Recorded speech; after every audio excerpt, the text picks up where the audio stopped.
హిందూ ధర్మంపై దాడిని ఖండిస్తూ నిర్విరామంగా పోరాటం చేస్తున్న స్వామి పరిపూర్ణానందకు ప్రతిపక్షాలు మద్దతుగా నిలిచాయి.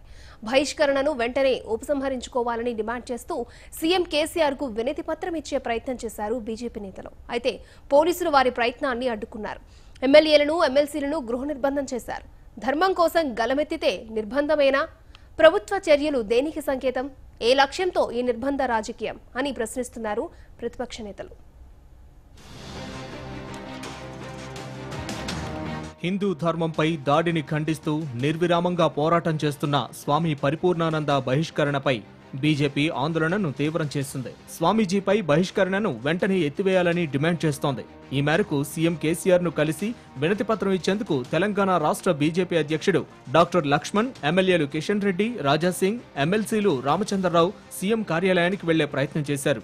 అయితే విషయం తెలుసుకున్న పోలీసులు వారిని గృహ నిర్బంధం చేశారు. ప్రభుత్వం తీసుకుంటున్న నిర్ణయాలపై బీజేపీ నేతలు మండిపడుతున్నారు. టీఆర్ఎస్ పాలన ఆనాటి ఎమర్జెన్సీ రోజులను గుర్తుకు తెస్తోందని అన్నారు లక్ష్మణ్. మత విద్వేషాలను రెచ్చగొట్టే వారిని వదిలేసి ధర్మం కోసం పోరాడే వారిని శిక్షించడం కేసీఆర్ నియంతృత్వానికి నిదర్శనమని ధ్వజమెత్తారాయన. రాష్ట్రంలో ఎమర్జెన్సీని తలపించే రీతిలో కేసీఆర్ ప్రభుత్వ పాలన కొనసాగుతూ ఉన్నది. స్వామి పరిపూర్ణానంద గారిని అరెస్ట్ చేసి ప్రభుత్వం ఏదైతే వివక్షత ప్రదర్శించిందో దాని అంశాన్ని ముఖ్యమంత్రి దృష్టి తీసుకెళ్లాలని ప్రయత్నం చేస్తే ఎక్కడికక్కడ గృహ నిర్బంధానికి గురి చేయడము, ఎమ్మెల్యేలను అరెస్ట్ చేయడము. నేను ఒక రాష్ట్ర అధ్యక్షునిగా ఎమ్మెల్యేగా పార్టీ పని నిమిత్తం కార్యాలయానికి వెళ్తూ ఉంటే అర్ధాంతరంగా ఆపివేసి అరెస్ట్ చేస్తున్నామని చెప్తూ దాదాపు 2 గంటలు నగరం మొత్తం అంతా తిప్పి ఈరోజు తిరుమలగిరికి తీసుకురావడం జరిగింది. అసలు ఈ రాష్ట్రంలో ప్రజాస్వామ్యం ఉన్నదా అనేటువంటి ప్రశ్న ఉత్పన్నమవుతుంది. ఇక స్వామి పరిపూర్ణానందపై బహిష్కరణ నిర్ణయం సరైంది కాదని అన్నారు రాజాసింగ్. ఒక సాధువును బహిష్కరించడానికి గల కారణాలని కేసీఆర్ చెప్పాలని డిమాండ్ చేశారు. ఇవాళ పొద్దుగాల నా ఇంటి, నా ఆఫీస్ చుట్టుపక్క మొత్తం పోలీస్ ఫోర్స్ వచ్చి నాకు హౌస్ అరెస్ట్ చేసినారు.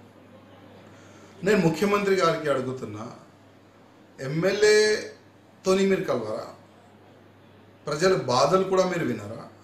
ఒక సాధుకి మీరు తడిపాటు చేసినారు. ఆ సాధుకి ఎందుకు చేసినారు? మేము అడగనికి వస్తే కూడా మీరు టైం ఇయ్యరా? నేను ముఖ్యమంత్రి గారికి అడుగుతున్నా. ఇదిలా ఉండగా వినతి పత్రం సమర్పించాలని అనుకున్న నేతలను గృహ నిర్బంధం చేయడాన్ని బీజేపీ ఎమ్మెల్యే ఎన్వీఎస్ ప్రభాకర్ తప్పుబట్టారు. కేవలం నియోజకవర్గ పరిధిలోనే తిరగాలంటూ పోలీసులు తనను అడ్డుకున్నారని చెప్పారు. పోలీసులు ఎందుకు అత్యుత్సాహం చూపిస్తున్నారని ప్రశ్నించారు. మరి ఎందుకు ఈ రకమైనటువంటి అతి ఉత్సాహాన్ని పోలీసులు ప్రదర్శిస్తున్నారు? ఇది పోలీసు రాజ్యమా, ప్రజాస్వామ్యమా? ఈ విషయాన్ని మేము చెప్పడానికే ముఖ్యమంత్రిని కోరడం జరిగింది. ముఖ్యమంత్రి ఏమో ఫామ్ హౌస్లో ఉండి అపాయింట్మెంట్ ఇవ్వలేదు. మరి పోలీసులు విషయం తెలిసి ఎందుకు ఈ రకంగా వ్యవహరించాలి? దీన్ని చాలా తీవ్రంగా తప్పుపడుతున్నానని చెప్పని మనవి చేసుకుంటున్నాను. మరోవైపు స్వామి పరిపూర్ణానంద బహిష్కరణను కాంగ్రెస్ సీనియర్ నేత వి హనుమంతరావు ఖండించారు. ఒకరి మతాన్ని మరొకరు గౌరవించాలని చెప్పిన స్వామీజీపై యాంటీ గూండా యాక్ట్ ప్రయోగించడం సరికాదన్నారు. ప్రజలను రెచ్చగొట్టే వ్యాఖ్యలు ఎక్కడ చేయలేని వ్యక్తిని కూడా బహిష్కరణ చేయడం ఒకప్పుడు ఉంటుండే.